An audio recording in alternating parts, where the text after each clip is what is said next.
college students brutally murdered in their sleep on a quiet November night in Moscow, Idaho. No forced entry, yet 2 roommates left unharmed and a killer who vanished without a trace. The attack, carried out in the early morning hours of November 13, 2022 between 4 and 4:25 a.m., shattered the sense of safety in this quiet college town. Police believe the killer entered the house, targeting the victims while they slept. 2 other roommates were left unharmed, and they claimed they didn't hear or see anything during the attack. With no signs of forced entry, investigators speculated that the killers either knew the house well or felt confident enough to just walk right in. After weeks of investigation, DNA from a knife sheath found at the scene, combined with cell phone data and surveillance footage, led police to Bryan Kohberger, a 28-year-old criminology PhD candidate at Washington State University. Kohberger's background raised chilling questions.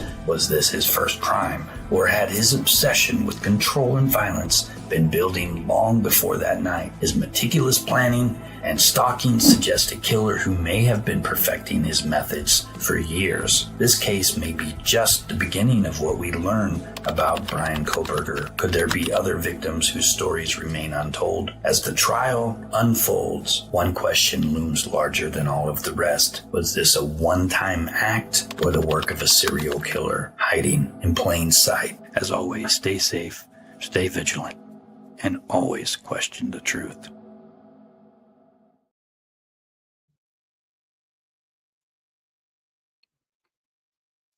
Hey guys, welcome to Timeless Mysteries Live Edition.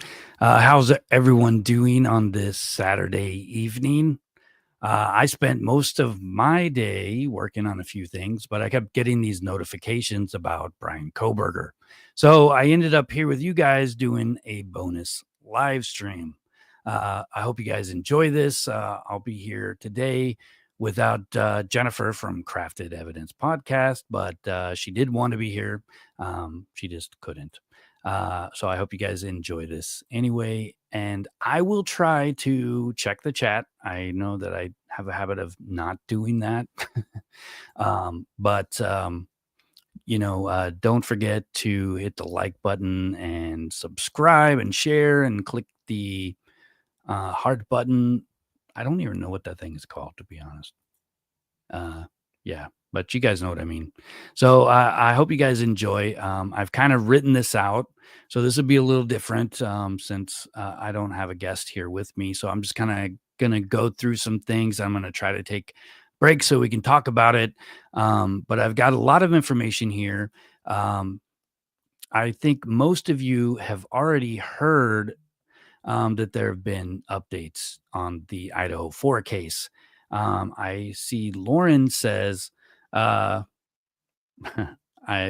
she doesn't know very much about the case. Well, we're going to kind of cover everything.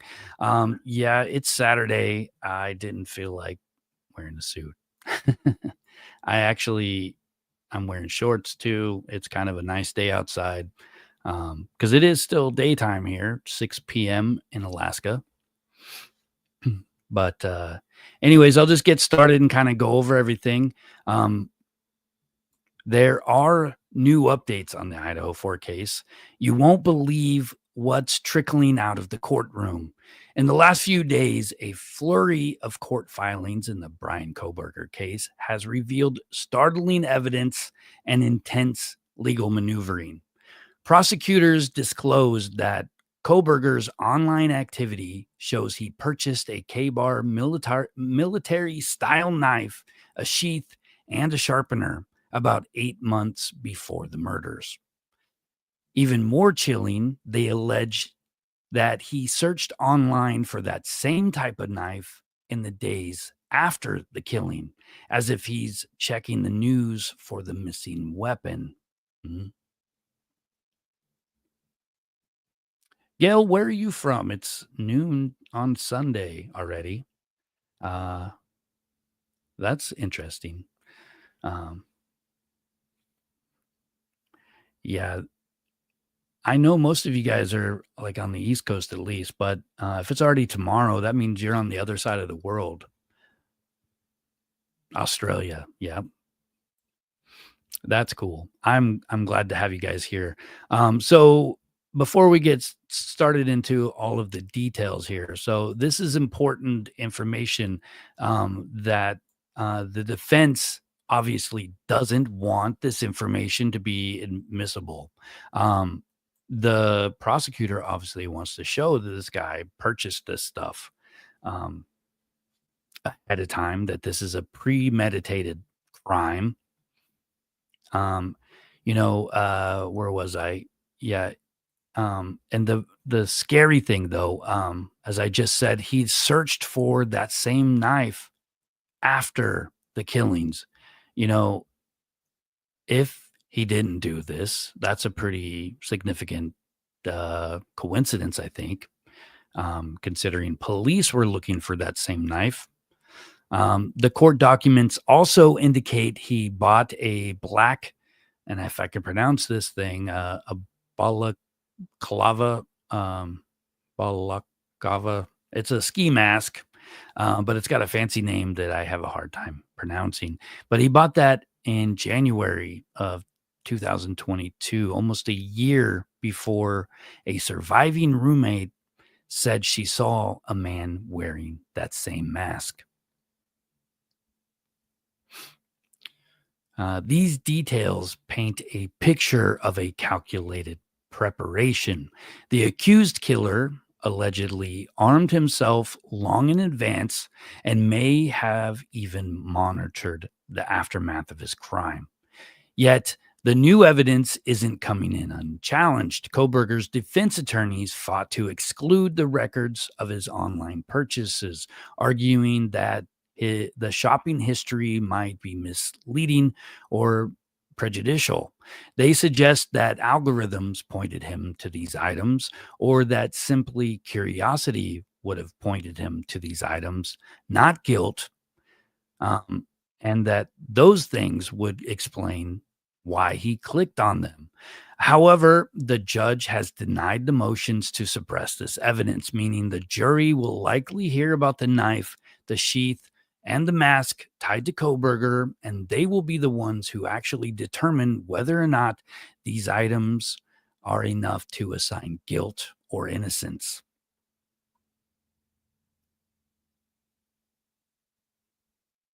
I mean, he had the knife sheath at one point, at least. He held it in his hand because his DNA is on it. Hey, Crafted. I was just talking about you. You have to go back and listen now. um, anyway, so yeah, he is definitely tied to this knife in more than just one way, because after the crime happened, um, the police found the knife sheath, and then they discovered his DNA on it. The other thing that happened after the crime, this happened at 4 a.m. The surviving victims didn't make the phone call to 911 until 11:58 a.m. But at 10:30 or so, I can't remember the exact time. I think I've got it in, 10:31. Bryan Kohberger took a selfie, smiling with a thumbs up, as if he just accomplished something. What do you think the jury's going to think about that?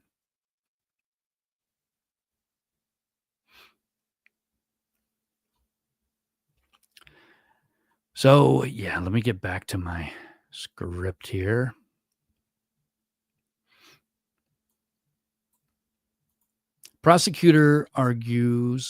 The prosecutors are arguing that these purchases directly link Kohberger to the crime. After all, a sheath from a K-bar knife was found next to one of the victim's bodies.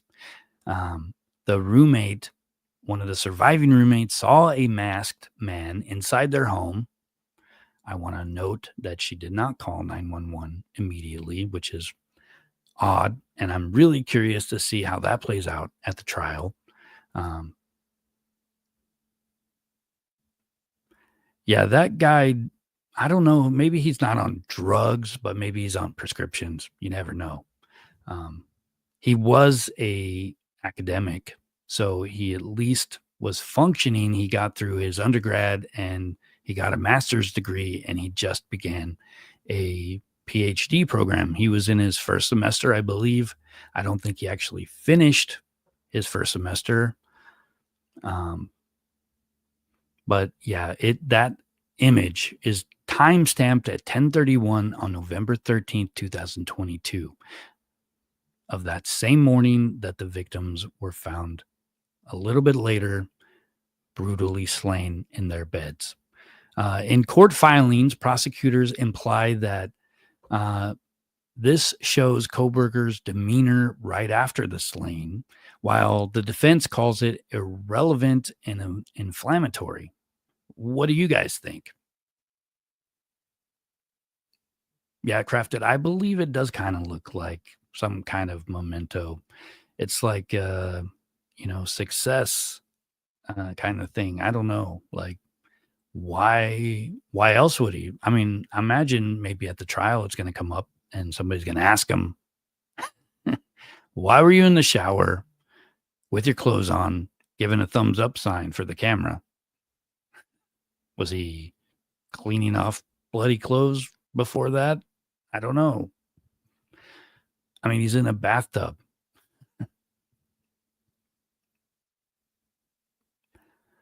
I I don't know how that's going to play out. Honestly, I don't know why it's not an issue. I know it's not something I want to, push yet because, those people survived something terrifying and their lives are going to be forever changed.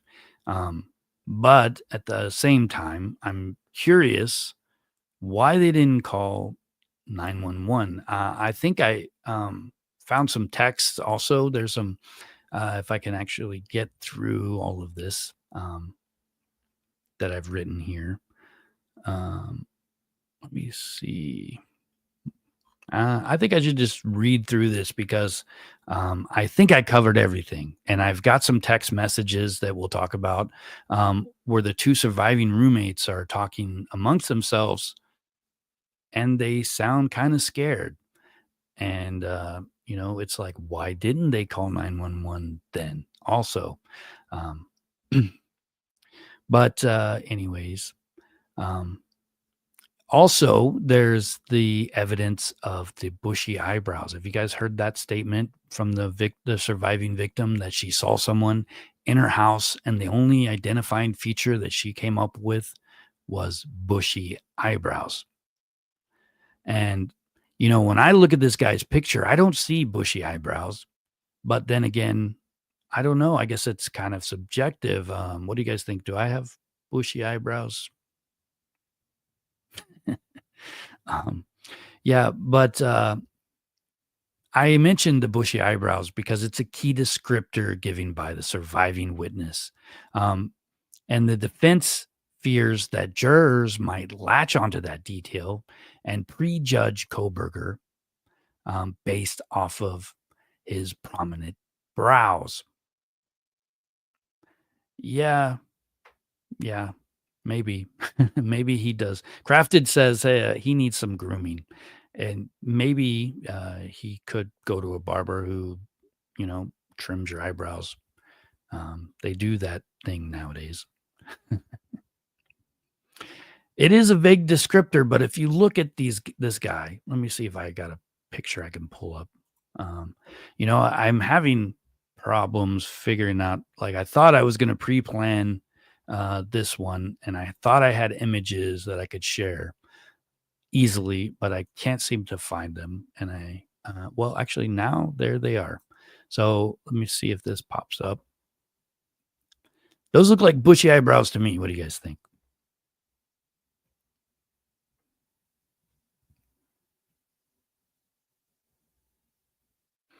Yeah, and I can't get them out of the Google Drive. Like they're there, but I can't seem to share them on StreamYard. Um, but yeah, this guy's definitely got some bushy eyebrows. Let me see what I think I can do. Multiple pictures. Let me see. Here's another one. That guy looks like those are some intense eyebrows. Yeah. Um, Let me pull up another one. Um, I don't have a ton of great photos. Most of the ones I find are kind of blurry, but I don't think this will let me zoom in here at all. Nope, it will not let me zoom in. But those are some serious eyebrows. This photo, uh, if I can pull it back up, I guess, there. This one kind of gives you the whole full, like, could you imagine seeing this guy wearing a ski mask in the dark and you're peeking out of your bedroom door, looking down the hallway, and this is all you see are those bushy eyebrows? Of course, they're going to stand out, right? And you're going to be terrified. But the big question is, why wasn't 911 called right then? I think most people would have also. There must be something we don't know. For some reason, I mean, they were all having this was a weekend, right? This was a Sunday morning, so they were partying all Saturday. Maybe, maybe she thought it was nothing. But I don't know. If you listen to that 911 call that I shared the other day, she thinks something's wrong. But let's see. Where was I? So, um, if evidence of the bushy eyebrows is presented, the jury very well might believe that Mr. Kohberger is guilty simply because of his eyebrows. All of these disputes are part of the pre-trial chess match between prosecution, and defense as Kohberger's trial approaches. As there have been numerous delays, but as of right now, court is set for August 11th of 2025 as the start of the jury trial, which is expected to last at least 3 months. The case has um, even been moved from the small rural community of Moscow, Idaho, to the state capital in Boise to ensure an impartial jury. Given the intense local publicity, there is a gag order that prohibits those involved from speaking publicly, and cameras are banned from the courtrooms. So much of what we learn is going to be coming from official filings. In early April of this year, next month, which starts in a couple days, Monday is April Fool's Day. It is also Steward's Day, Seward's Day, not Steward, Seward's Day. It's an Alaska holiday, so I don't actually have to work on Monday. Yay. Um, but in early April of this year, Judge Stephen Hippler will hold hearings to settle what evidence and what testimony will be allowed. Among the issues that they're going to be deciding whether or not the jury will hear the audio of the 911 call made by the distraught group of friends who discover the bodies. And there's also going to be a ruling on whether an alleged autism spectrum disorder diagnosis for Kohberger might spare him from the death penalty. Each new motion offers a glimpse into the strategies at play. Each new revelation sends ripples of heartache through the victims and the victims' families. They are going to have to relive this trauma for a very long time.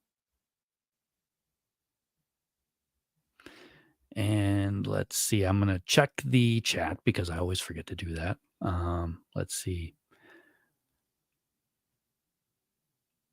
So what do you guys think? What's going to happen at this trial? Do you think autism should be something that would take the death penalty off the table? Gail Elliott says that I watch so much American YouTube channels. I mentioned to a mate the other day, damn, you should have called 911. And that's the truth. They should have called 911 way sooner, like immediately. I don't think any police officer is ever going to show up at your house in the middle of the night and say, you know, I don't think you should have wasted our time. There's nobody here.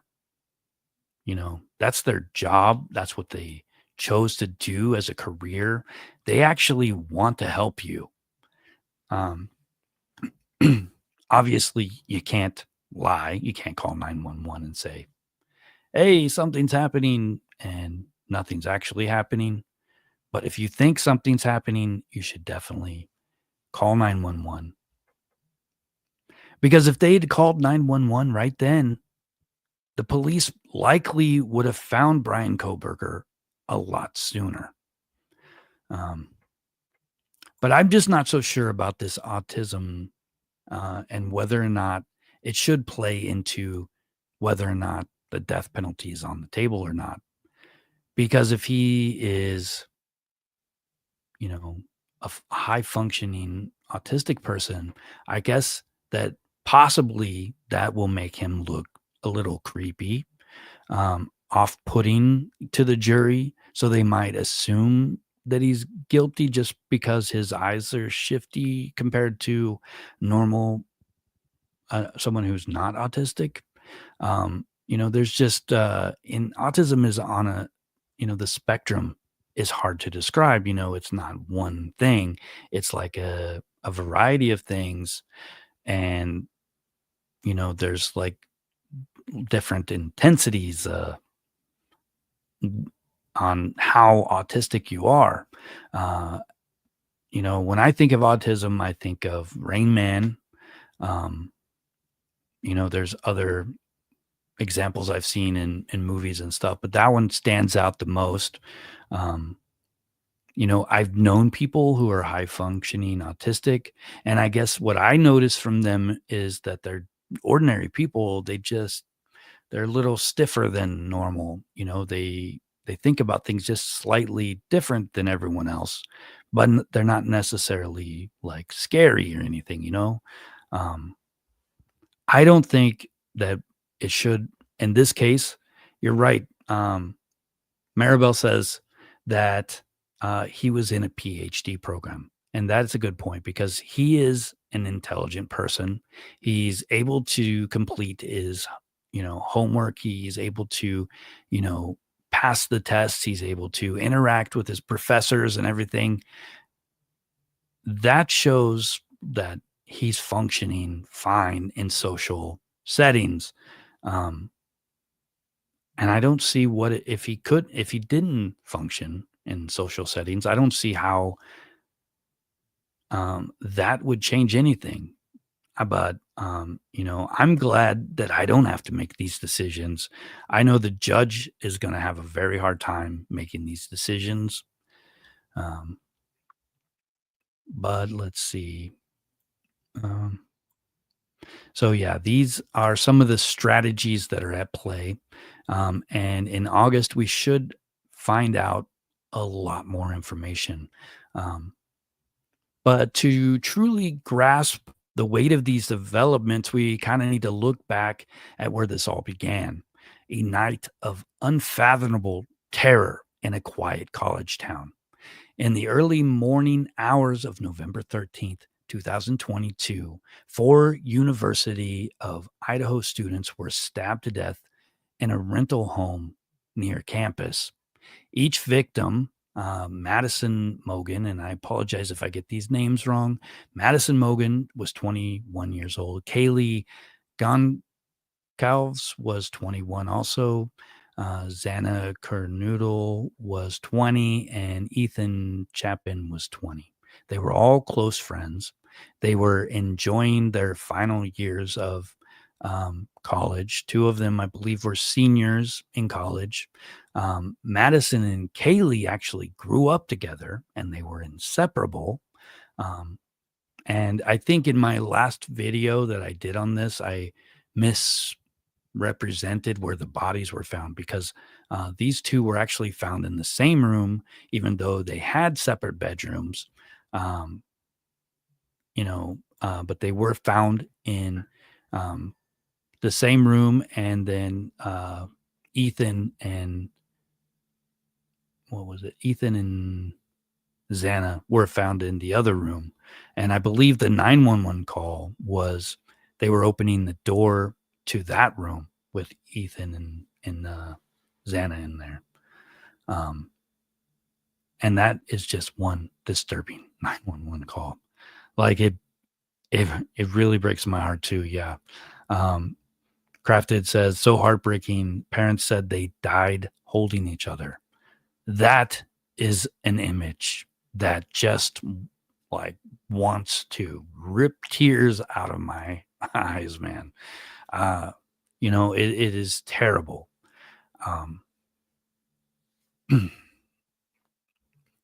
And yeah, I think you told me that your son crafted evidence, told me that her son is autistic, but I don't think we talked about how autistic.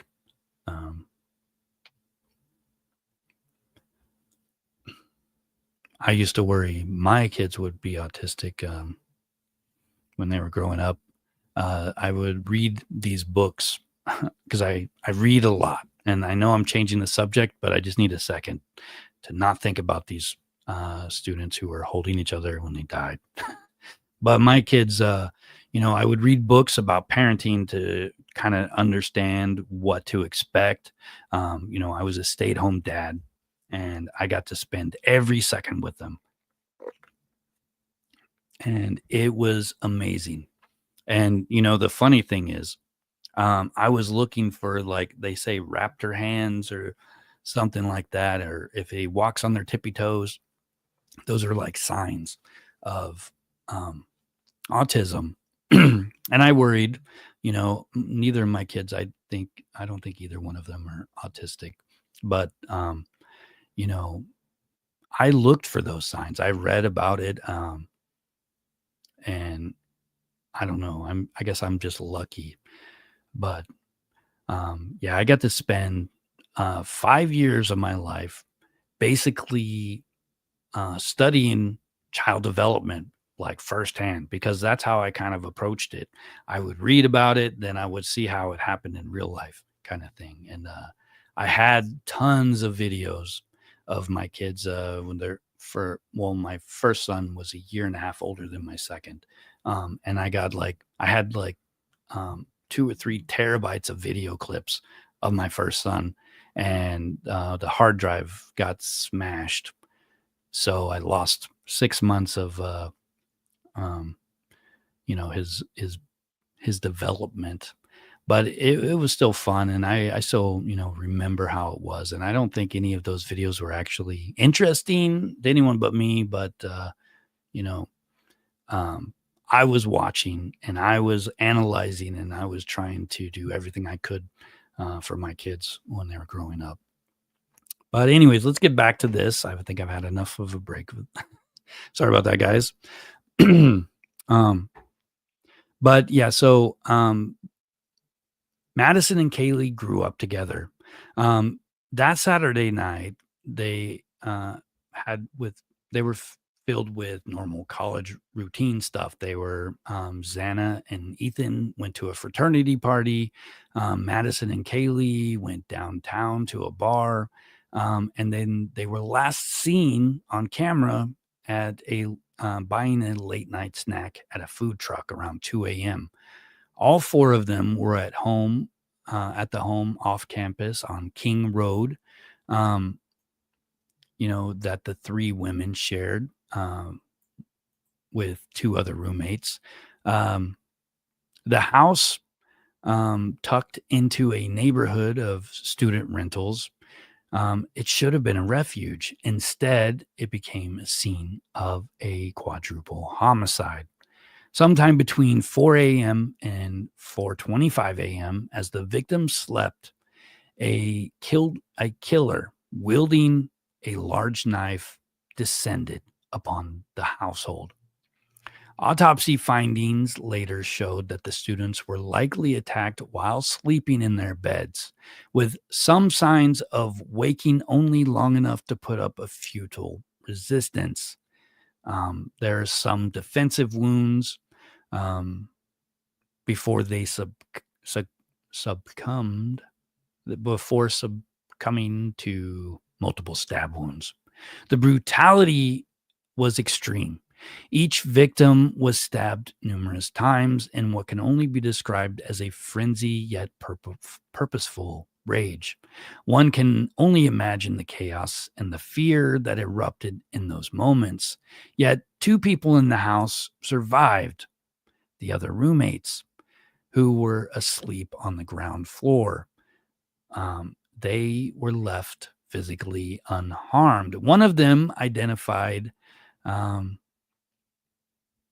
in affidavits as her initials. We now know what they are as DM, but we'll just use that for now. DM awoke in the pre dawn darkness to strange sounds, a thud, a dog barking, and the voice of Kaylee upstairs saying something like, "There's someone here," or something. It was perhaps Zaina whimpering in distress. DM opened her bedroom door and, in a fleeting moment of terror, saw a man in a black mask walking right past her toward the back sliding door. He wore black clothing. His face was covered. He had bushy eyebrows visible above the mask. He didn't see her, apparently, and in stunned paralysis, DM locked her door. She did not call 911 at that moment. Instead, frozen by fear and confusion, she and her other roommate huddled and tried to make sense of what happened as the house fell silent again. And hours of anguish passed in that house on King Road. The survivors, in shock, exchanged anxious texts. "No one is answering," one messaged. "Yeah, dude, what the fuck?" Pardon my French. W2F. I mean, yeah, dude, WTF. Then came a reply from DM. She texted that she'd seen a masked man. "I'm freaking out," she wrote at 4:18 a.m. "Come to my room." The other roommate, BF, replied, urging her to run in a text. I don't know why they would be texting like this and not calling 911. If they're afraid to walk down the hallway, that's an emergency, right? What do you guys think?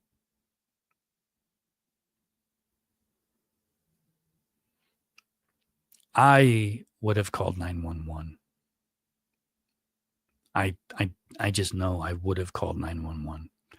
Um, I think they are in shock. They don't believe what they know.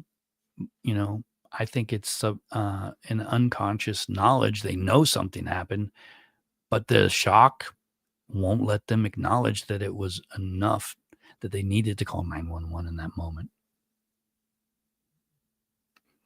You can, I'm pretty sure, I've never tried it, but I think you can actually tell, Siri or Alexa to do it for you. Um, those are, the voice activated things. I don't want to say it and set off stuff in my room here. But I believe you can have, um, tell Siri to do it. So we can only imagine these two young women barricading themselves, hearts pounding, not fully understanding that their friends lay brutally murdered upstairs. In their traumatized states, they reached out, not to police at first, but to close friends and family in the morning hours, perhaps hoping that there was some other explanation. Phone logs later showed that they called their friends to help and even phoned their parents multiple times between 7:30 and 8:30 a.m. It wasn't until around noon that a 911 call was finally made, and I really don't want to play that call again because it's such a horrible call, and I don't think that responder responded appropriately. Instead of trying to calm the hysterical people down, I think they escalated the hysteria by freaking out about passing the phone around. I think the most important thing would be to get the information. It doesn't matter from who, as long as it's gotten and the police can show up. But that's my 2 cents. Um, so the responding officers walked into a bloodbath. They found 4 students slain in their bedrooms on the second floor and the third floor. Some of the victims were in the same bed. There was 2 in each bed, I believe, suggesting that they died protect one another. The scene was so horrific that one first responder reportedly wept, and even seasoned officers were shaken by the pure brutality of what they discovered that morning. Mourners hold up candles. Oh, wait, that was a picture that I don't have. I wanted to share. I was going to share a picture of the mourners with their candlelight vigil and their cell phones, um, but I don't have that image. Hey, Crafted, I'll see you later. I'm still planning to do a live tomorrow with Crafted. I hope we can still do it. This is just kind of a bonus one. I was curious about what the new evidence was, and they've got some significant things unfolding. I did kind of already, you know, tell you what those were, but they are important um, because we get a chance to actually see what's happening and how we can see how they're planning for the trial. Um, but anyway, morning dawned on Moscow, Idaho that day to reveal a nightmare. The picturesque college town of 25,000 people, a place that hadn't recorded a murder in over 5 years, was suddenly the site of one of the most heinous crimes in history. Um, in well, definitely in its history, and it's one of the most disturbing crimes in American history as well. Um, Word spread rapidly in the small town, first among panicked students, and then it went viral worldwide as this bizarre mystery gripped the public. Classes at the University of Idaho emptied out, with students fleeing home early for Thanksgiving break in fear of an unknown killer on the loose. And if you think about this, this isn't the first time that a killer has attacked a college setting. Ted Bundy attacked a college setting. He killed 2 people and raped one of the 2 that he killed, killed the second person, attacked 2 others, broke a jaw on one of them, and fled all within like 15 minutes. He drove down the road and went into another house and attacked that person who also nearly died. But luckily for her, neighbors heard a noise and called 911. That was back, I want to say, I'd have to look up the date, but it was in I want to say 70s, but I always forget. But anyways, back to this case. It makes sense why people wanted to get out of there, get off campus. It was almost Thanksgiving time, and it was a good opportunity to leave early to be safe. The victims' families were notified. Um, uh, the They were notified of this unthinkable news that their children would not be coming home. In an instant, 4 young lives full of promise were stolen, and countless others were shattered by this loss. The shock and the grief that enveloped the community was profound. At the candlelight vigils on campus and across the state, thousands gathered to comfort one another and speak the names of the victims out loud, vowing that they would not be forgotten.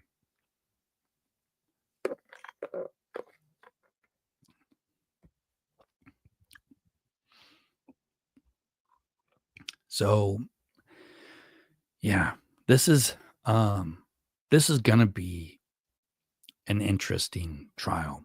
Like I I I was reading this morning that the defense team has tried to file all kinds of motions because they don't think they have time to go through all of the evidence that they were just given. Um,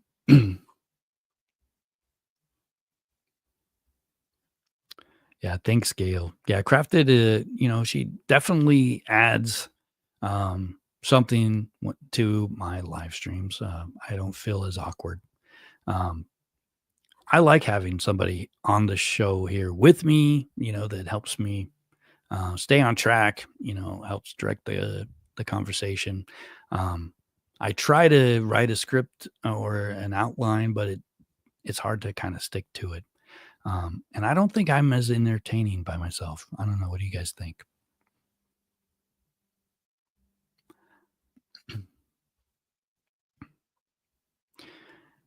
Um, so few of these people could fathom who would want to hurt these students.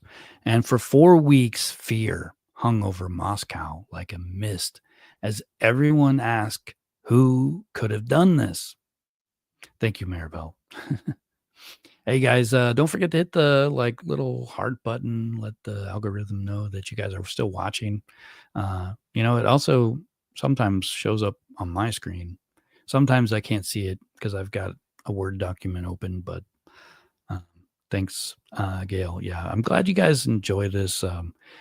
People have been telling me they like my voice, and I have spent my entire life. People tell me things like, "Oh man, your voice puts me to sleep," you know, and I always kind of wanted to be a teacher when I was younger. I thought it would be fun, and then I heard that for my whole life, and I'm like, you know what? I don't want to be that teacher that puts everyone to sleep. I'd be like the guy from Harry Potter who died while he's teaching and just turned into a ghost and kept teaching, you know? But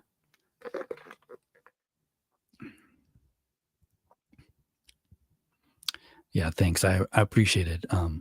It helps with this because I can actually hear myself and I can kind of, I don't know, it's like, I guess, I don't know how to describe it. When you sing, you have to stay on key or whatever. I can tell my voice is like staying in the right tone.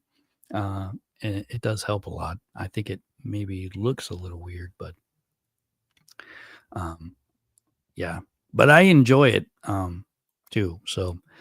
Um, so yeah, nobody knew why anybody would have done this. Nobody knew who could have done it, and people were intensely looking, and it took them over 4 weeks, I believe, before they found someone.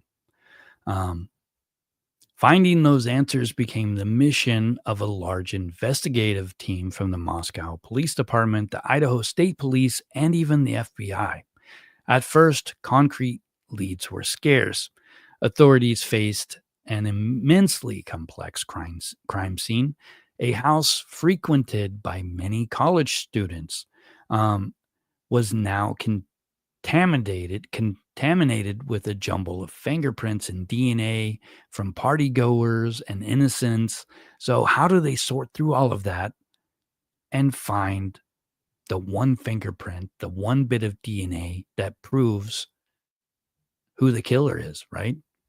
That's what I'm wondering. And I think that's going to be something that happens in this trial. I think the defense is going to be like, well, this guy, Bryan Kohberger, was invited to the party.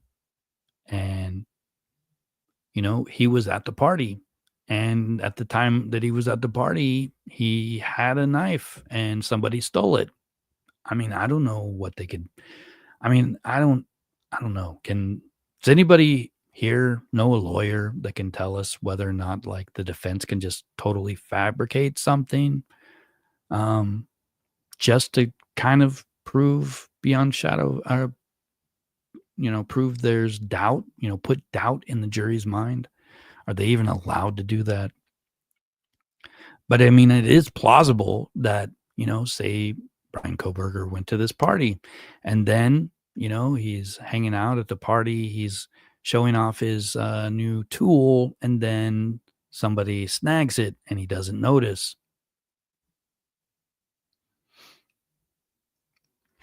I can't think of who Jose Baez is. I know Casey Anthony. Um, that case, I can't talk about it, man. That case is horrible. I cannot believe what happened to that child. I really cannot. It makes me angry. Um, it makes me angry that she waited a month to tell the police that the child was missing.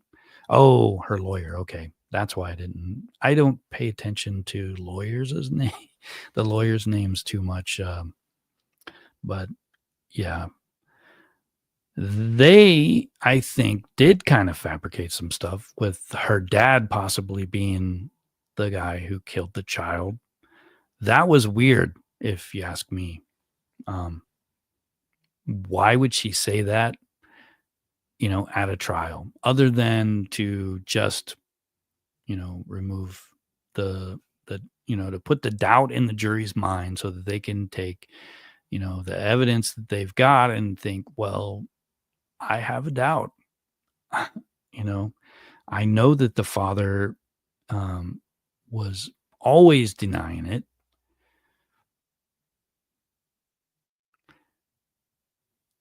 Yeah, I don't know. I know you can have a license to carry a firearm, but I don't know about a knife, a hunting knife at that.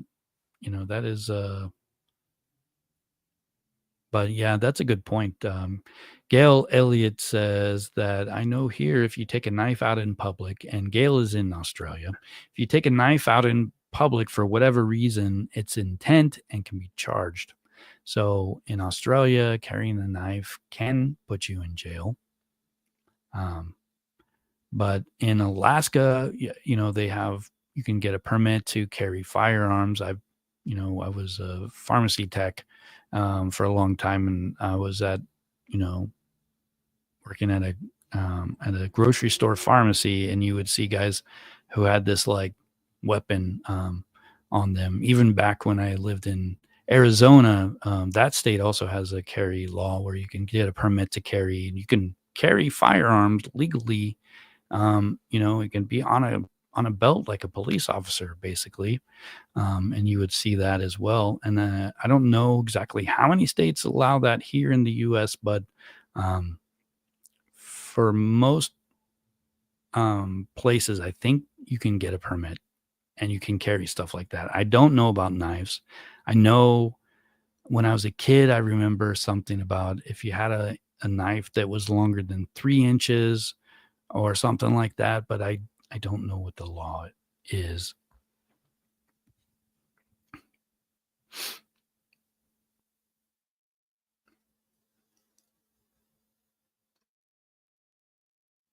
Wow. Gail says in Australia, only farmers are allowed to have guns. Do you guys hunt in Australia? Or like, um, I'm trying to think of what animals besides kangaroos are out there, and I don't know why anybody want to take out a kangaroo, but but then again, people take out deers here all the time. Um, I went hunting one time, and the only thing I found was basically deer poop and bear poop and even some elk poop. That was my hunting experience. I walked around in the woods on a mountain looking for a deer, and that's all I found. I haven't been since. But yeah, the manhunt took a long time.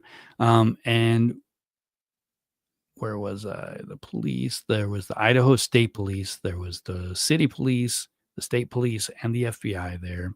Um, at first, there was no leads. Authorities faced, that crime scene full of fingerprints and DNA from everyone who's ever been there. Um, One of the most significant finds was the tan leather knife sheath lying on Madison Mogan's bed next to her lifeless body. It bore the USMC insignia, the United States Marine Corps insignia, and it had a strap fastener for a K-bar combat knife. So it wasn't even a hunting knife. Um, it was a weapon knife. This kind of weapon is what people in the military carry. The sheath would have become the forensic.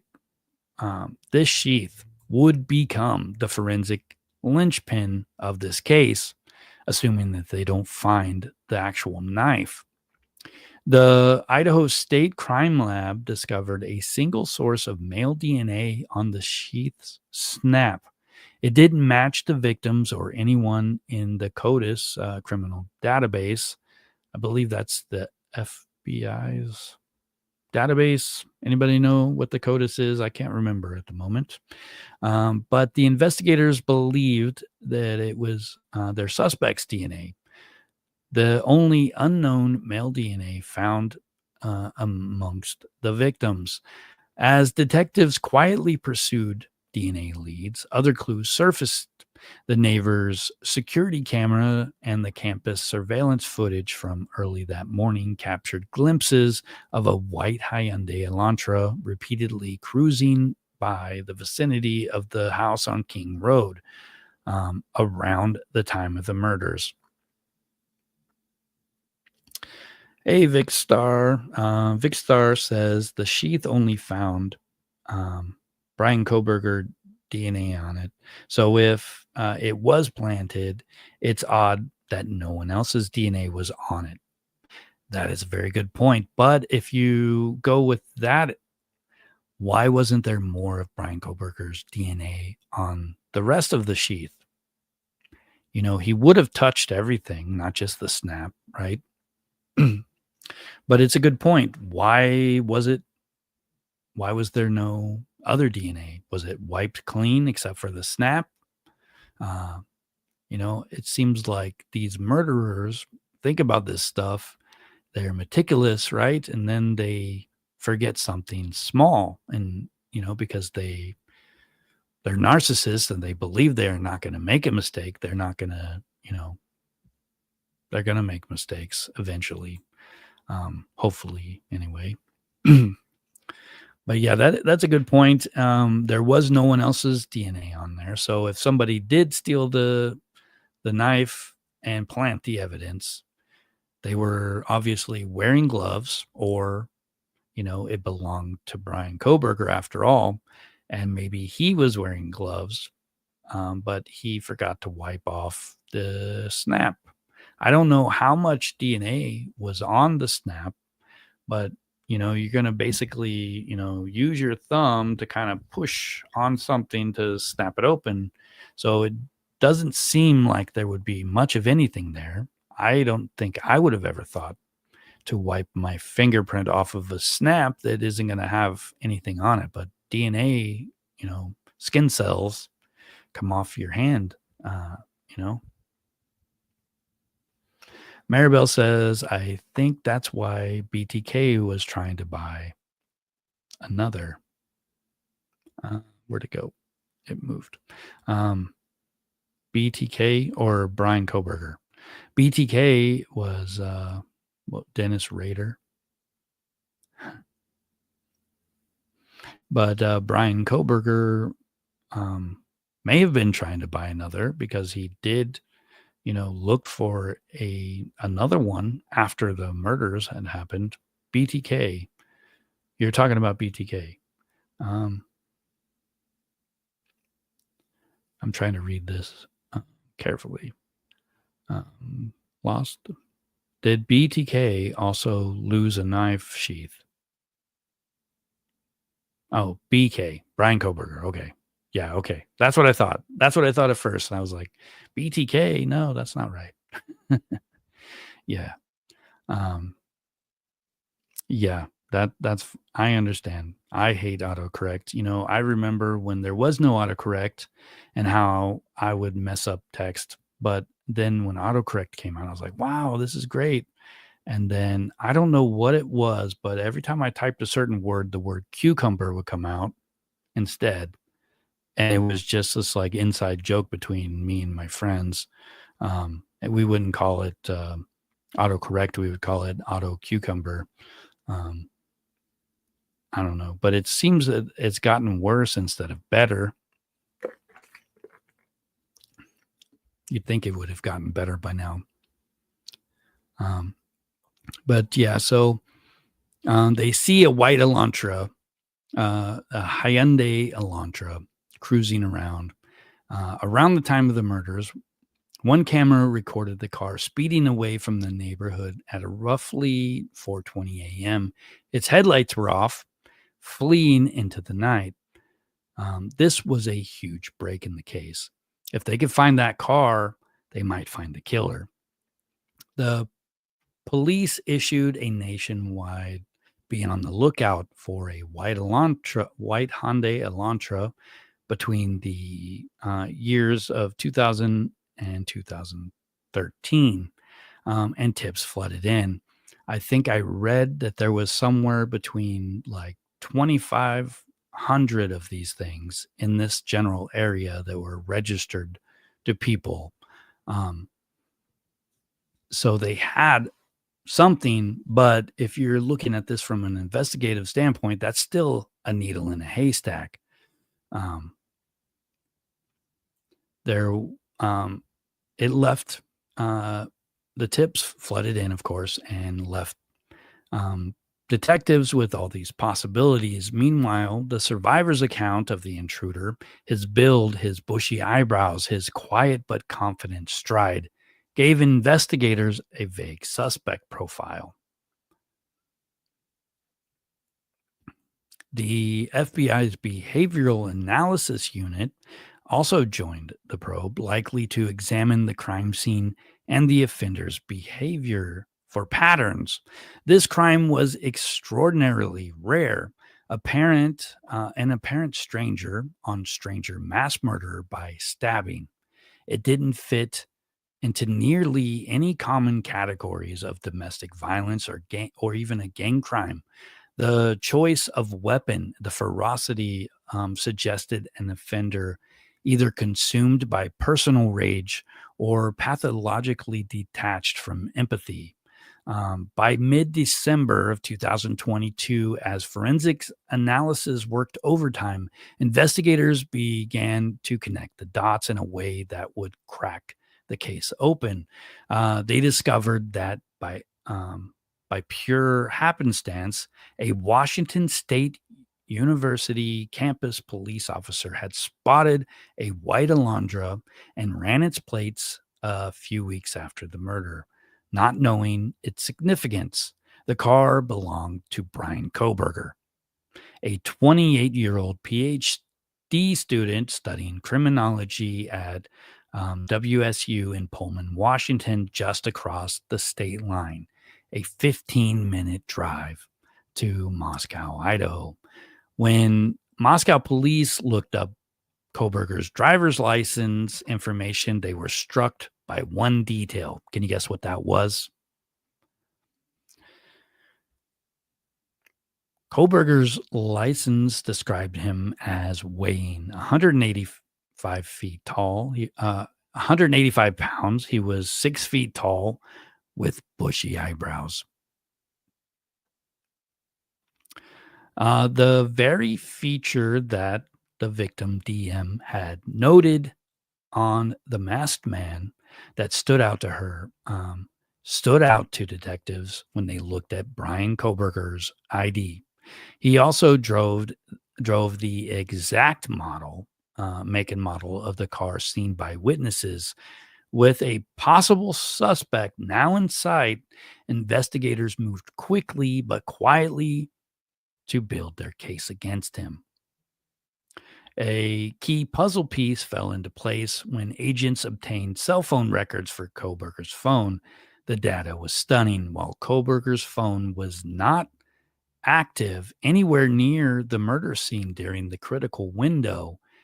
It had happened to be turned off or put in airplane mode between 2:47 a.m. and 4:48 a.m. on November 13th, presumably to avoid leaving a digital trace.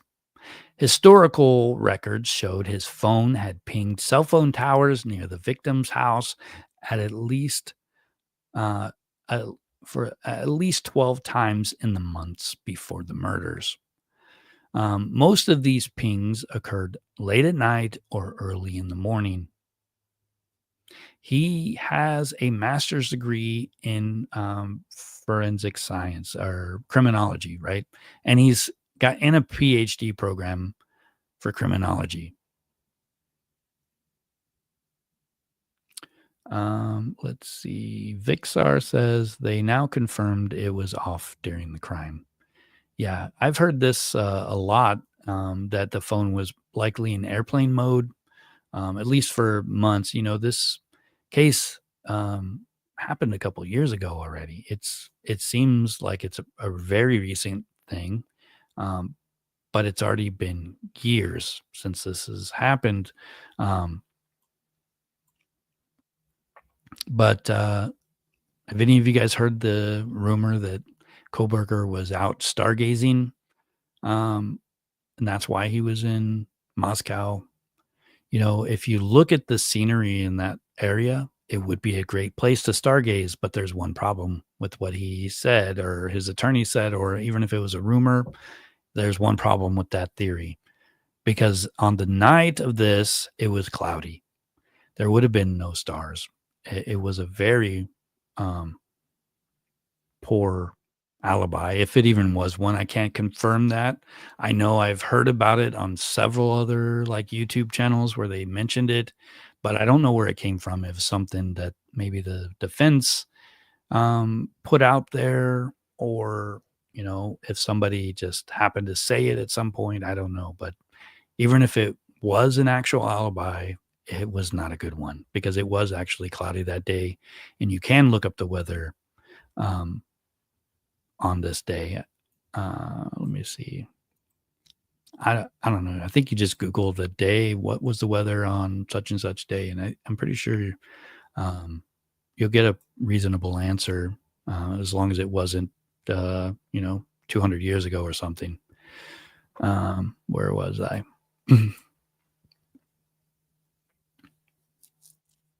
So he had been to this house before. Most of these pings occurred late at night, early in the morning. The first time was on August 21st, 2022, the very day before Kohberger started his graduate program at WSU, as if his arrival in the area immediately prompted oh my goodness, reconnaissance, recon, wow. I hope you guys know what word I'm trying to say, but I can't say it. I'll put it in the chat. Reconnaissance. There I said it. Reconnaissance. Yes. Yeah. His arrival in the area prompted reconnaissance of the King Road home. This strongly suggested that Kohberger stalked his victims or their residents in advance. Moreover, the phone data showed another haunting event. Around 9:12 a.m. on the morning of the murders, just a few hours after the killings, Kohberger's phone pinged again in Moscow near the crime scene. Investigators interpreted this as a possibility of a killer returning to the crime scene, perhaps to see if the police had arrived or if anything had happened yet. Remember, nobody called 911 until 11:58 that morning. I'm sure when he left, he was expecting, if it is Bryan Kohberger that is the killer, we'll just say if the killer left the house, trying to get away before the cops arrived, it is going to be kind of confusing when you don't hear anything on the news. I've heard other killers talk about this where they expect to hear something and they don't, and they start to get curious. It makes sense that the killer would return to the scene to see what's going on. Maybe it just hasn't been reported to the news yet. Maybe it's just not on the radio yet, right?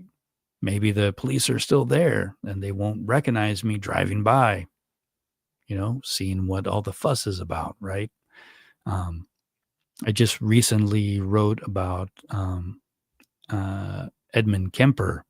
And after he killed his mother and her friend, he took off in his car and he drove like 1,200 miles. And then he started to get curious because there was nothing on the news yet about a murder.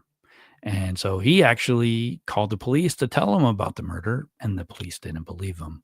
But I'm not going to talk too much about that because I've got a video coming out on that, and I think you guys will like that. It's a longer video because it's just too much. There's just too much to talk about when you talk about Edmund Kemper.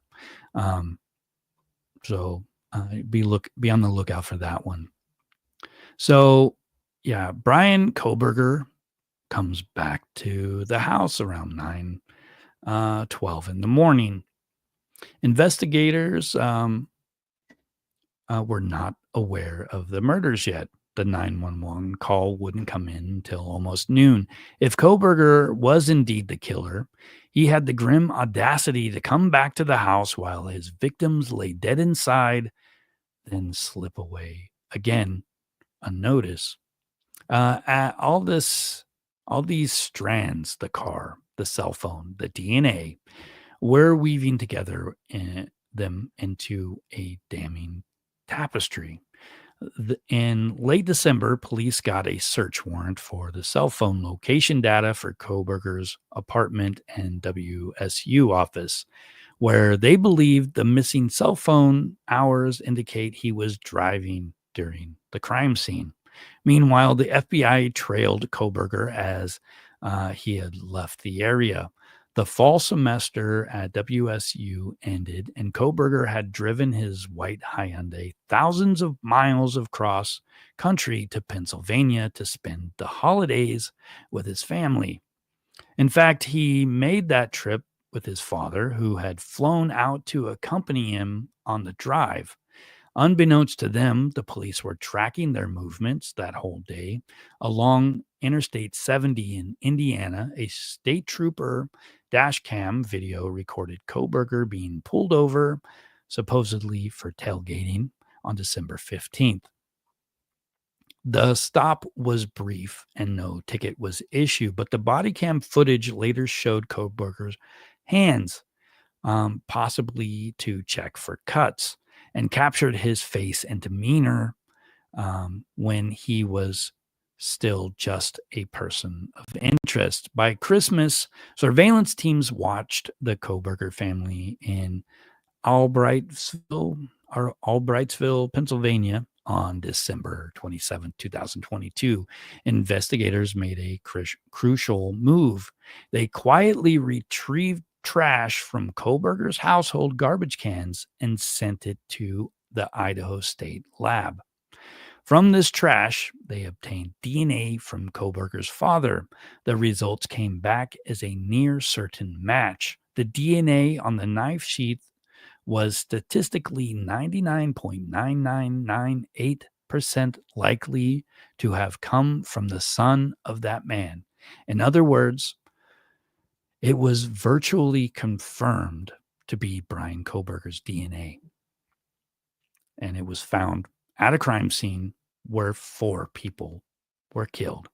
At that point, authorities had seen enough. In the early hours of December 30th, in 2022, a SWAT team of Pennsylvania State Police and FBI burst into the home of the Kohbergers and arrested Bryan Kohberger, taking him into custody on a fugitive warrant for the murders. And I believe that would be like a fugitive from justice warrant where they would be captured in one state and then transported to the state where they're gonna, you know, charge him with a crime.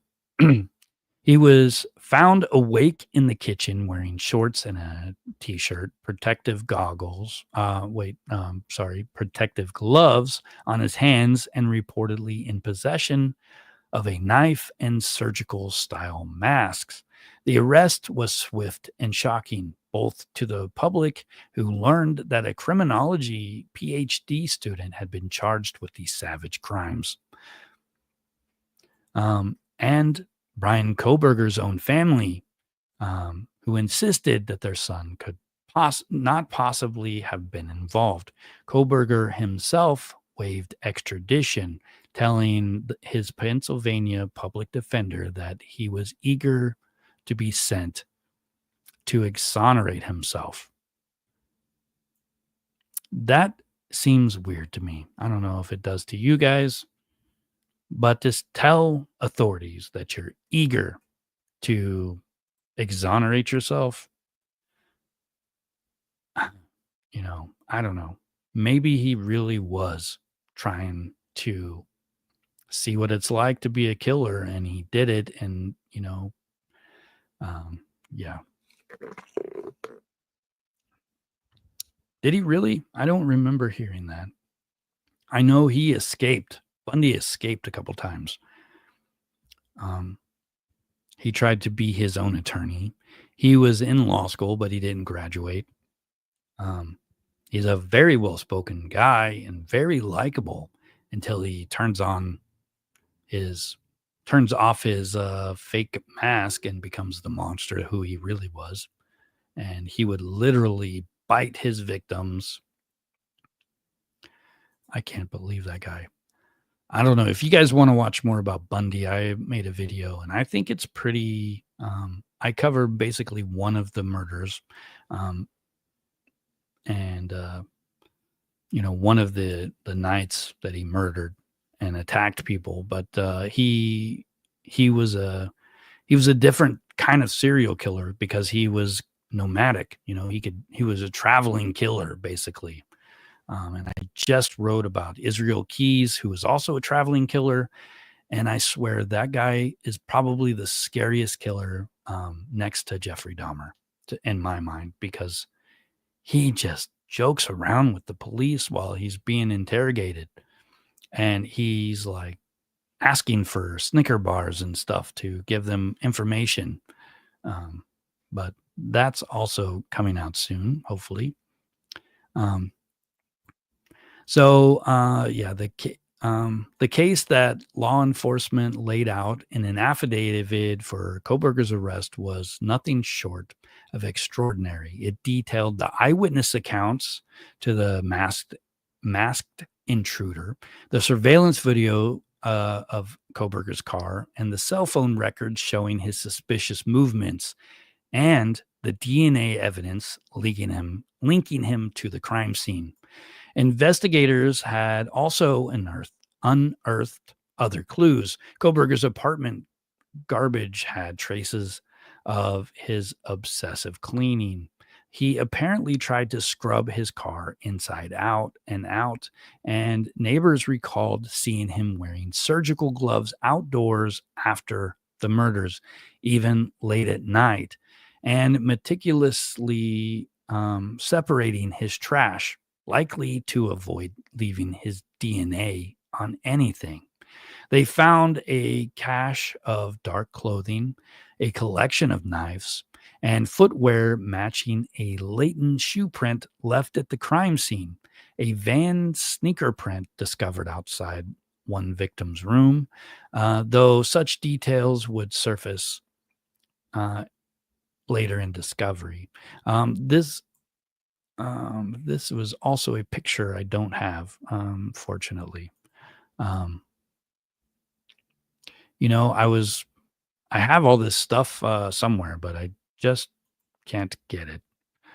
Let me see. Yeah, I don't know where it is. One of these days, I'm gonna figure out how to get this stuff all set up ahead of time, and then I could just click on one thing at a time and, because I've got 3 images up here right now. Let me see. Well, yeah, there we go. See, I can switch them. I don't know how many of these I can have. Um, I'm kind of new to, what is this called? StreamYard, but it's a lot better than just using YouTube Live. There's not a lot of things I can do on YouTube um, when I go live, except for share my screen. And this allows you to have like things set up ahead of time. Um, so I kind of like it. And I think I'm going to get better at it. The more I do it, more I figure out how to use it. But there was a sneaker print found. Um, I don't know how crucial that evidence is going to be because so many people come and go from that house. I even saw videos where people would come to the house asking for, the person who lives there, but they would say somebody and that person didn't live there. People didn't actually know who rented this apartment house thing, like it was just one of those places that you go and there's always somebody there and there's always, fun to be had. They probably didn't even lock their doors. Um, let's see, where was I? So in May 20 of 22, just months before the murders, Kohberger himself conducted a research survey asking convicts about how they selected their targets and how they felt while committing those offenses. Um, why did you choose that victim? One question read. Another was, what was the first move you made to accomplish your goal? What were you thinking and feeling? And these seem like plausible questions that a criminology student would be asking people that would probably want to know these things. But I think you guys can see that they also sound like somebody who's trying to get hints on what to do and how to do it and how not to get caught. So that evidence is going to be interesting to see if it gets admitted or not. There's also a 12-page paper that he wrote, and the prosecution is already highlighting the things that are similar to the story of the actual murder. The victims were stabbed, and he talks about how, they highlight these things. There was a female stabbed victim, and he says that he would try to make sure that he didn't leave any DNA evidence, to contaminate the scene while he's there, and things like that. And the prosecution is going to show this is him planning a murder, not they're going to try to make it seem like it was not homework. Let's see.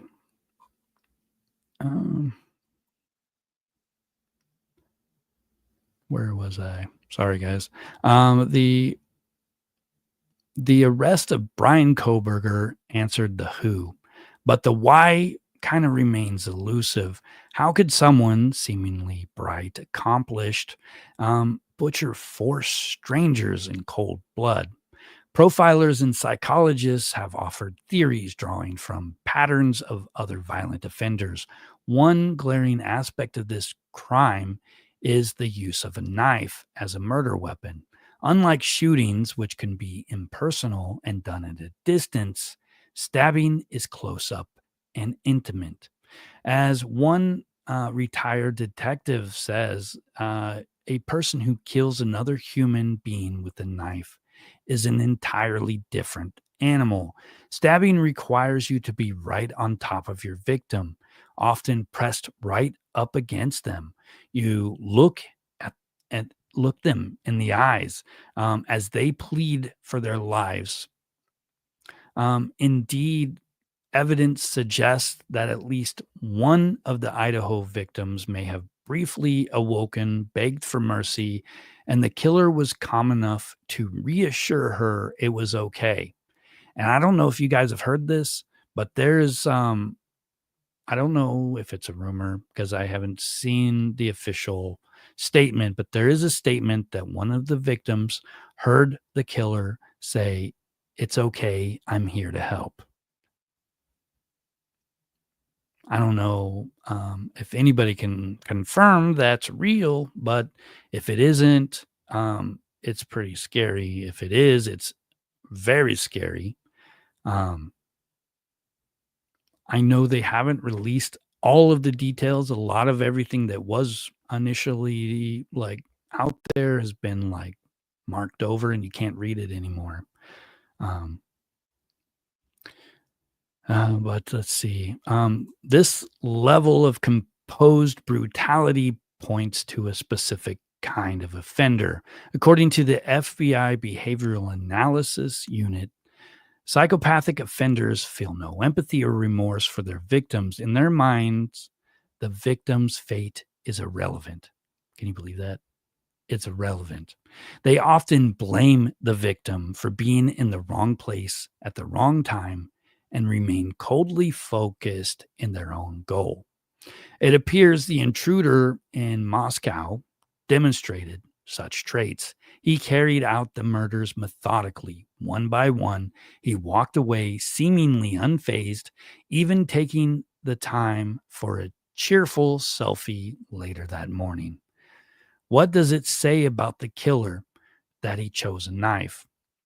Criminals classify many stabbing homicides as personal cause murders, meaning they stem from an interpersonal aggression or a deep seated personal motivation.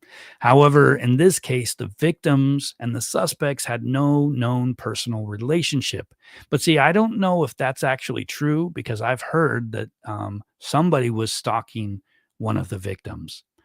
And I don't know if they've said whether or not it was this guy or not, but as of what they're saying now, there is no known personal relationship.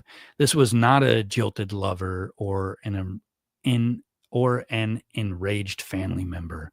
It was something perhaps more chilling, a thrill kill or an obsessive fantasy turned real. Offenders who kill for the experience or the fulfillment of a fantasy often exhibit predatory behavior beforehand, stalking, voyeurism, researching their intended target, all of which Kohberger is accused of doing.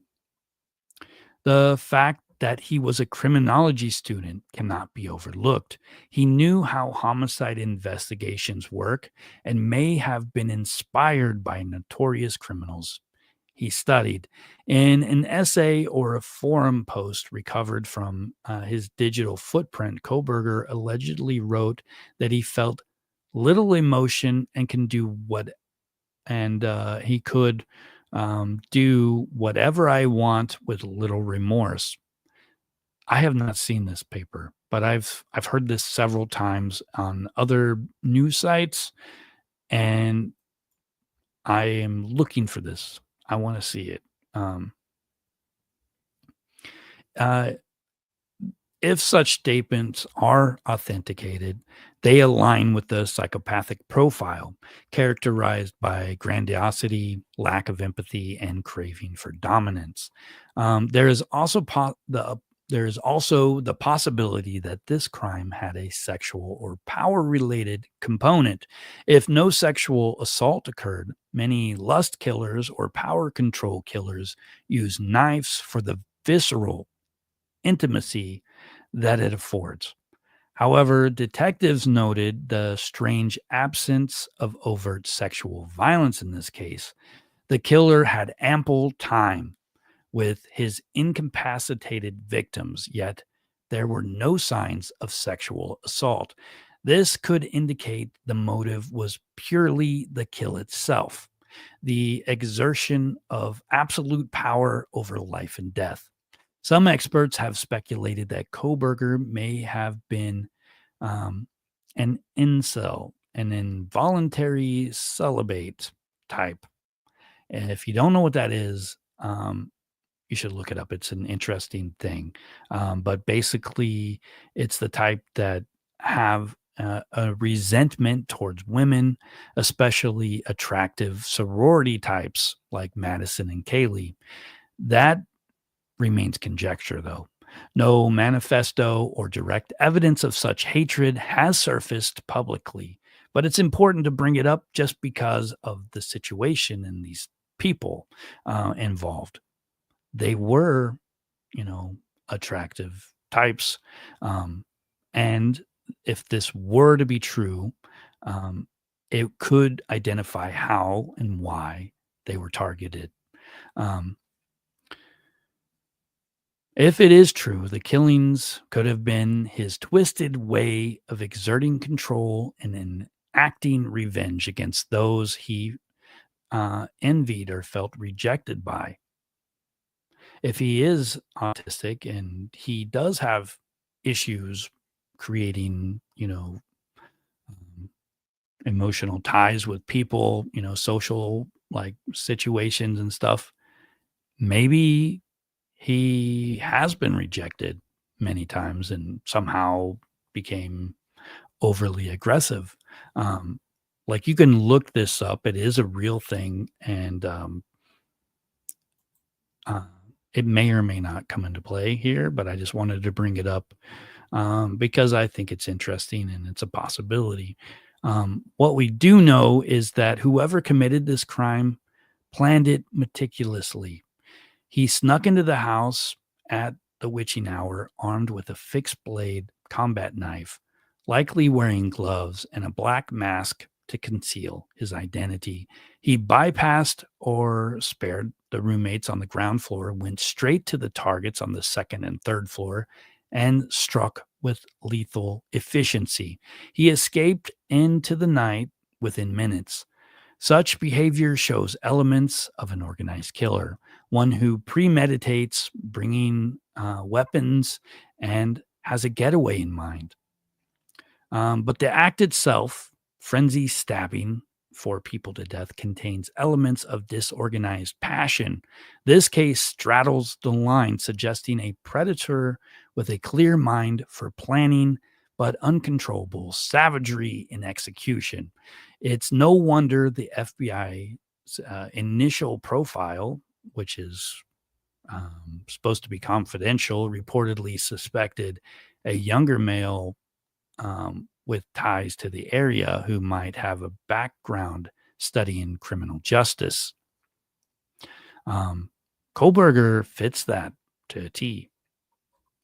One retired FBI profiler remarked that criminals capable of multiple stabbings are these people rarely start with a quadruple murder.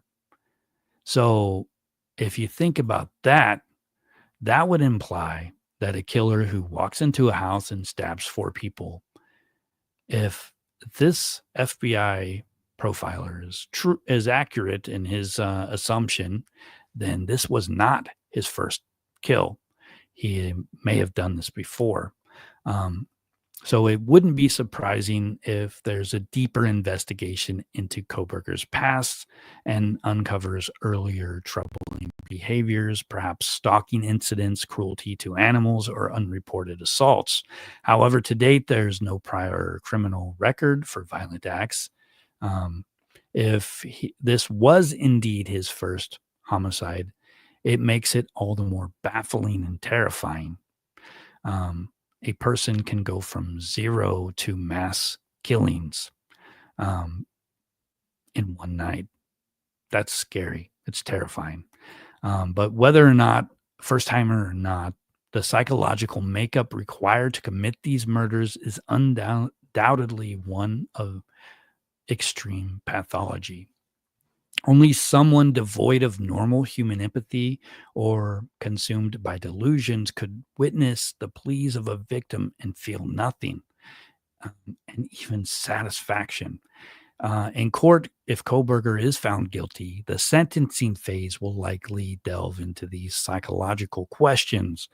The defense might present mitigating evidence of any mental disorders, and they're already talking about the autism, right? There could be other things that they bring up. The prosecution, on the other hand, will underscore the utter lack of remorse and the cruelty exhibited, hallmarks of a sociopath, a psychopath. As one FBI bulletin succinctly stated, psychopaths blame their victims for what happened and consider the victim's fate irrelevant. And I think I've already said that once, and I can't say it. It's just awful thing to hear. How could somebody else's life be irrelevant? It just doesn't make sense. But over the past year and a half, the courtroom battle lines have been drawn. Even the trial that does have an official start date, that date could change. We've got the prosecution led by Idaho's Latah County District Attorney, with the assistance from other state attorneys, has methodically compiled a powerful circumstantial case, because they don't have the weapon, but they do have DNA evidence. They have a knife sheath with Kohberger's DNA on it. They will highlight the phone records. They're going to show the video footage of him at the crime scene in his car driving away. They will map out the surveillance footage and traffic cams, tracing his where he went after he left that place. The jurors will likely be shown all of this. And I believe that this jury is going to probably be in counseling for the rest of their lives after they see all of this. Like, just talking about it, and it's gruesome.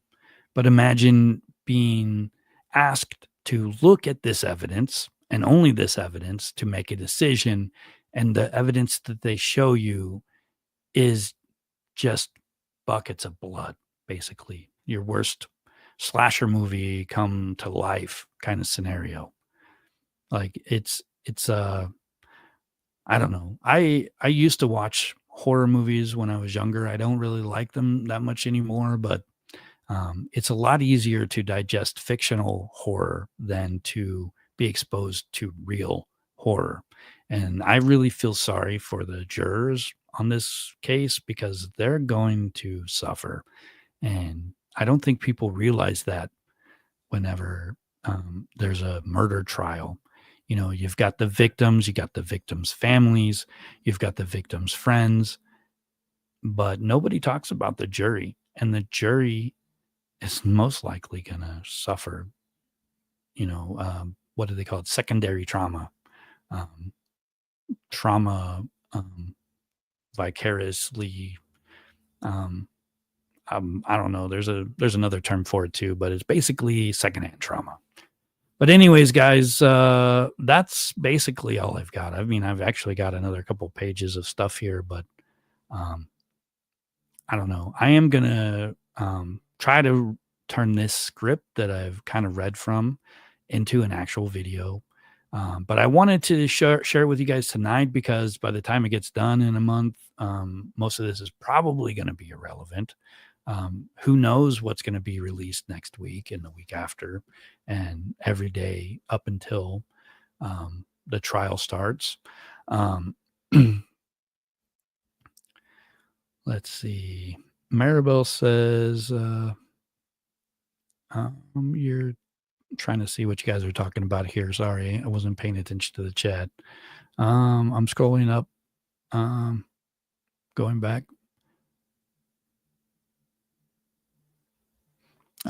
Yeah, that's when I couldn't pronounce that word. You know, the funny thing is, well, now I can't remember which word it was, but I could pronounce it in my head when I read it, but it wouldn't come out of my mouth. But yeah, I'm just looking back at the chat here to see what kind of questions you guys have, and what kind of information you guys have seen, what you guys are expecting to happen during this trial. I think, this is going to be an impressive trial. I think there's I don't know. I mean, I'm really curious to see what's going to happen because I can see both sides of this argument, whether or not the guy is guilty or not. I mean, to me, because I'm, you know, getting information from, all kinds of sources and hearing people speculate and things, my perspective is kind of skewed and I kind of believe that he's the guy, but I wouldn't be that surprised if somehow he didn't get, a guilty. Um,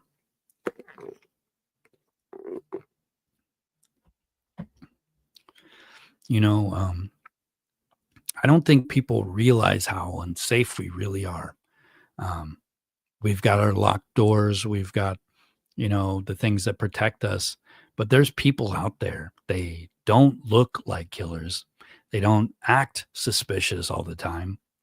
They might even be, somebody that's kind on outwardly, and then you can't see their real nature until they get caught. But what if they don't get caught? You know, I I recently told the story of the Golden State Killer. Before he was called the Golden State Killer, that guy was the East Area rapist, and what was his other one? Um, I know it was like the Vasilia Ransacker, but there was another one, another name that he was going by.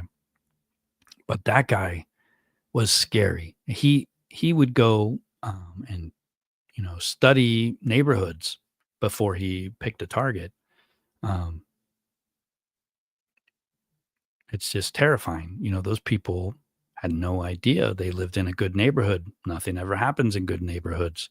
These people, they seem like us until they don't. And it's terrifying because you really have no clue until after you find out what happened. Like, it just blows my mind, like literally blows my mind to think about it. So I actually have to not think about it that much. But I mean, it's just like if you imagine your own uncle or your father or your best friend's dad, somebody who's like kind and good, and even if they're, you know, an angry person, you still don't think they're killers, right? Um, but they just hide in plain sight. And I just can't emphasize enough what that means. And whenever you look at somebody like this who seemingly attacks for the first time and kills this many people, um, he is an opportunity killer, most likely, if this was his first time. And they don't necessarily pick their targets based off of some, crazy profile thing like, Bundy always picked the same type of victim, so did Kemper. He picked up hitchhikers, and um, but I think the new generation of killers is going to do better and not pick a target. They're going to pick an opportunity instead. Um, and that means anyone is at risk. Anyone. And it's scary to think of. Gail says, where I'm from, we're going through if we don't lock our cars before we take off. When we stop at traffic lights, people will jump in your car and threaten to take the car. That's insanely scary. And there's streets in the US and big cities that I've heard this happening in. Like, there's places you don't stop for red lights. I've never driven through those areas, but what if you don't know? I mean, that's insane. If somebody can take your car in that neighborhood, what else can they take of yours? It's terrifying. But I don't know. Like, I feel very, sorry for the victims in this and the families of the victims. And, I even feel sorry for the people who were at that school at the time that live close by. I don't know how I would react if I'd lived like 3 houses down and this happened. it's scary. It really is. But anyways, guys, go check out some of my other videos, and definitely leave comments and like everything. Share my content with your friends. If you feel like becoming a member, I am planning to change things on my channel. Kind of right now, I'm kind of doing everything for everyone, but if I can get members, I might do extra things. I've got a couple members already, and I feel a little bad because I haven't done anything special yet. I tried once, and then I don't think they even noticed. So, but I think once I get more members, I can definitely, do some more things. And if you guys don't know, I do true crime trivia. Um, I don't know how you feel about that, but it's at least like that whenever I'm researching content that I'm going to write about, this is kind of the information that I see before I end up picking a topic. Sometimes I just look up other things just to kind of see, hey, thanks, Gail. I appreciate that. I might start sharing stuff like, I've got a couple novellas I'm working on that I don't think I'll ever try to publish because I don't know if I can, but they're interesting. And the ones I've shared so far, the first drafts, people seem to really like. But I also might, do some live streaming while I'm recording content and doing research and stuff like that too. Might be a little boring for everyone else, but if you like hanging out, I might start doing stuff like that. But if you look through my trivia questions, somewhere in there's a link with 4 chapters of a Chris Watts novella. It's the first draft, so it's not even the best version. I think I'm on my 4th draft now, and I've got about 25,000 words. I haven't shared any more yet, but I've kind of discovered that I'm actually kind of good at this. Especially when I already know what's happening, I can just kind of, turn on the drama and it comes out good, I think. People seem to like it. Well, I say that, but, I think it's like 5 or 6 people. 5 or 6 people like it, not a bunch of people, but I'm still a pretty small channel. Recently went over the 5,000 subscriber mark. So, I'm getting bigger, but I'm going to be a small channel for a while, guys. But I'm constantly trying to improve. So just imagine in a year from now, my channel is going to be even better. But anyways, guys, thanks again. It was great having you around, and I hope you enjoyed our discussion tonight. And I am going to try to do another live tomorrow night. Hopefully crafted evidence will be there with me. We've been talking about some stuff that we want to talk about. And it's kind of fun having somebody else on the show. I don't know. It's weird talking to myself. I think, I mean, it feels like I'm talking to myself. I know you guys are listening, but yeah. But anyways, guys, have a good night, and I'll see you tomorrow.